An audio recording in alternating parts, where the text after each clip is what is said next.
A fisiologia vegetal é um conteúdo muito rico em detalhes. Então, é sempre importante você rever e revisar este conteúdo. Vamos lá então? Iniciamos a nossa revisão de fisiologia vegetal trabalhando com 3 mecanismos. O primeiro deles, a absorção de água e sais minerais. Como essa água e esses sais minerais são conduzidos pelo xilema, ou seja, com a sua função de condução de seiva bruta, e depois que essa água e esses sais minerais chegam às folhas após a fotossíntese, como agora o seu produto, ou seja, a seiva elaborada, é conduzida pelo floema. Então, vamos iniciar aqui com a absorção da água pelas raízes. Ela pode ser absorvida de 2 formas diferentes. A primeira delas, pelo apoplasto, via apoplasto, que é quando essa água ela é transportada pelo espaço entre as células, entre uma célula e outra. Então, ela é por espaços externos às membranas celulares. Depois tem a condução, a absorção via por simplasto. Agora, por simplasto, essa água ela é transportada via citoplasma, ou seja, de célula para célula. Então, a água ou ela vai pelo espaço entre as células, apoplasto, ou ela vai de célula para célula, de célula por célula, ou seja, por simplasto. Até que essa água chega até o xilema. Quando ela chega até o xilema, o que acontece é que essa água ela começa a ser deslocada por capilaridade. Aqui, ó. Por capilaridade, ou seja, que é a capacidade que as plantas têm de fazer o quê? De deslocar fluidos por pequenos túbulos. Essa água ela só se desloca por capilaridade, por quê? Porque ocorre uma chamada transpiração foliar. E com essa transpiração foliar, a parte superior da planta tende a ficar em condição hipertônica, aumentando a pressão osmótica, e isso puxa a água do xilema. Só que existem 3 forças que estão agindo na condução da água. A primeira delas está aqui, ó. Vamos lá, a primeira delas está aqui, ó, que é a força de tensão, tá? A força de tensão é quando a força da pressão osmótica exercida pela transpiração foliar, aqui, ó, ela tem uma força contrária que está fazendo uma tensão nesse capilar, que é essa força da gravidade. Então, o capilar, ele tem 2 forças agindo sobre ele, certo? A força da pressão osmótica que está puxando a água para cima, mas tem a força da gravidade que está puxando para baixo. E como esse capilar não se rompe? Ele não se rompe por causa das forças de coesão, que é a atração entre as moléculas de água, e de adesão, que é entre as moléculas de água e as paredes do vaso. Certo? Então aqui nós temos a condução da seiva elaborada, da seiva bruta. Quando essa água ela chega lá nas folhas, a gente tem a condução da seiva elaborada. Tá aqui, ó. Chegou nas folhas. A água chegou pelo xilema, certo? Chegou nas folhas. Daí o que acontece? Quando essa água ela chega nas folhas, o que acontece? Ocorre a fotossíntese.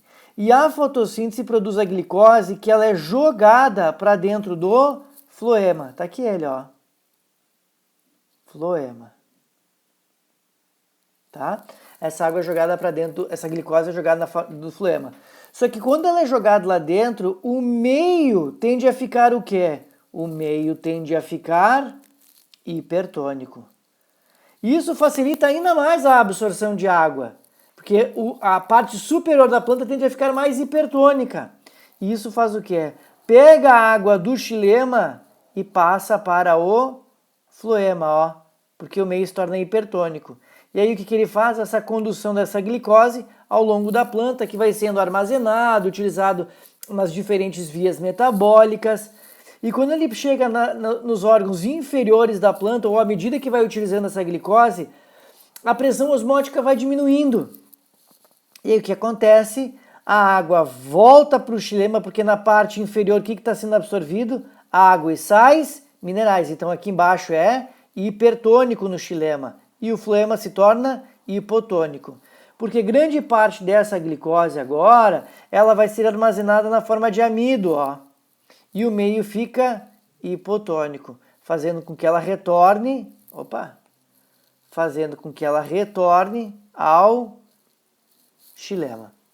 Certo? Então tivemos um mecanismo lá em cima de absorção de água, o mecanismo então de condução dessa água e dessa seiva bruta, e aqui a condução da chamada seiva elaborada. Sempre tem que lembrar que lá em cima o meio é hipertônico e aqui embaixo o meio é hipotônico. Tá bom? Vamos continuar nossa revisão aqui de fisiologia vegetal. Para a sequência da revisão de fisiologia vegetal, é importante você rever dois assuntos aqui dentro. Primeiro deles, vamos lá, os chamados fatores que afetam a abertura dos estômatos e, como consequência, os fatores que afetam a fotossíntese. Veja que um está ligado ao outro. Então, primeiro deles, nos fatores que afetam a abertura dos estômatos, nós temos a quantidade de luz, ou seja, a intensidade luminosa. Olha só, quanto maior o índice de luminosidade, quanto mais claro está o dia, mais aberto estão os estômatos. Ou seja, ao anoitecer, o que acontece quando está escuro? Os estômatos fecham. Então, muita luz, estômago aberto. Pouca luz, estômago fechado. Então, o segundo deles aqui, que é a concentração de gás carbônico, bom, existe um índice ideal. Se as concentrações de gás carbônico elas estão baixas, o que acontece? Os estômatos, eles se abrem. Girando em 0,02, 0,03 a concentração atmosférica. Só que se a concentração ela é muito alta de gás carbônico, o gás carbônico se torna tóxico. Então, condições elevadas fazem com que os estômatos eles fechem. E por último, temos aqui dentro ainda o suprimento de água. A quantidade de água no meio. A quantidade de água é muito importante. Por quê? Porque se tem água abundante, olha lá, os estômatos abrem. Mas quando tem pouca água, um mecanismo de adaptação à falta de água é fechar os estômatos para que não tenha uma transpiração excessiva. Agora, os fatores que afetam a fotossíntese, primeiro deles está aqui, ó. É a intensidade luminosa. Quanto maior é a taxa luminosa, mais forte, maior é a intensidade, maior é o metabolismo fotossintético. Então, de novo, ó, quanto maior a taxa luminosa, maior fotossíntese, mais fotossíntese. Concentração de gás carbônico, de novo, olha só, se o estômago fecha, o que significa? Que se a taxa está acima do normal, que está aqui, ó, acabei de falar para você, o que acontece? Ele inibe a fotossíntese.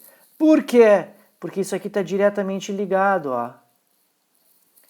Ele fecha o estômago e inibe a fotossíntese. E o último deles está relacionado à temperatura.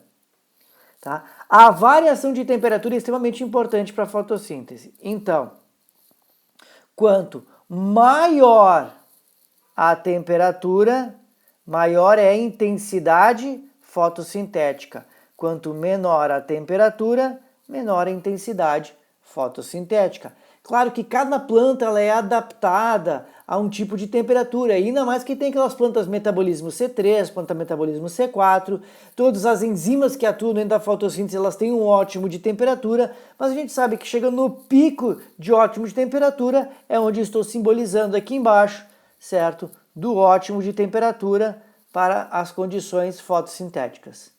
Certo? Então, lembre de fazer essa relação direta entre os fatores que afetam a abertura e fechamento de estômatos e os fatores que afetam a atividade de fotossíntese. E isso é bem importante. Os chamados fito-hormônios ou hormônios vegetais são aqueles que melhor representam o conteúdo de fisiologia vegetal. O primeiro fito-hormônio que nós vamos revisar aqui são as chamadas auxinas, também conhecido como, olha lá, AIA ou ácido indol-acético, transportado pelo floema. Ele tem uma influência no crescimento do caule e da raiz, numa maior concentração no caule do que na raiz, tá? Para alongamento celular ali. Depois, ele estabelece aquilo que a gente chama, olha aqui, ó, só um pouquinho, de dominância apical.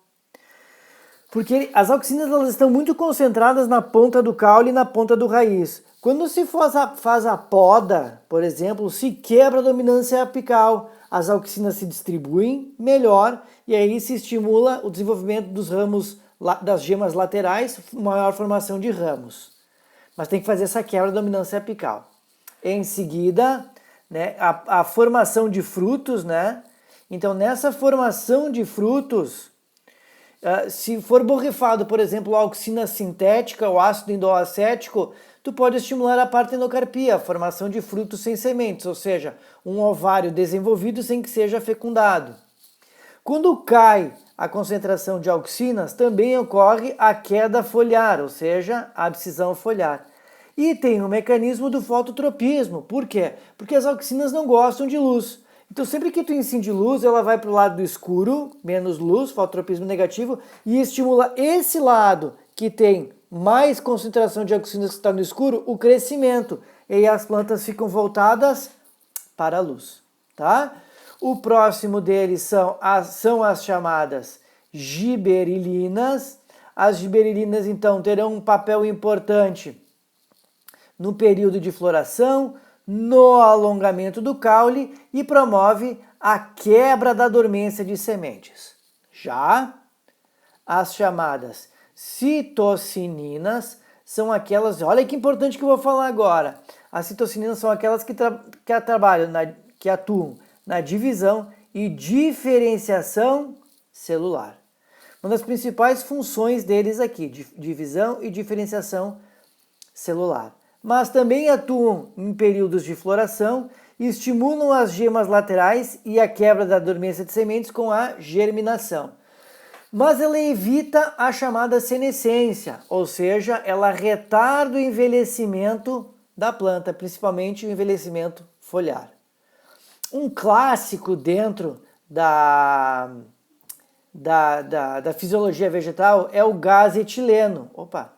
Principalmente dentro dos hormônios vegetais, né? O gás etileno, que tem a sua principal função na maturação dos frutos, tá? Mas também atua na queda das flores e folhas e retarda o crescimento das gemas e da raiz. E o último dos fito-hormônios está aqui, o chamado ácido abscísico, porque o ácido abscísico sempre é produzido quando os fatores do ambiente não são favoráveis para o desenvolvimento da planta. Então, o que ele faz? Ele inibe o crescimento e diferenciação dos tecidos, promovendo queda de folhas, flores e frutos. E também, se os fatores do meio não são favoráveis, ele provoca a dormência de sementes e em gemas laterais. Tá certo? Então essa foi a nossa revisão de fisiologia vegetal. Muito obrigado por me acompanhar até aqui. Espero que você tenha gostado e até a próxima.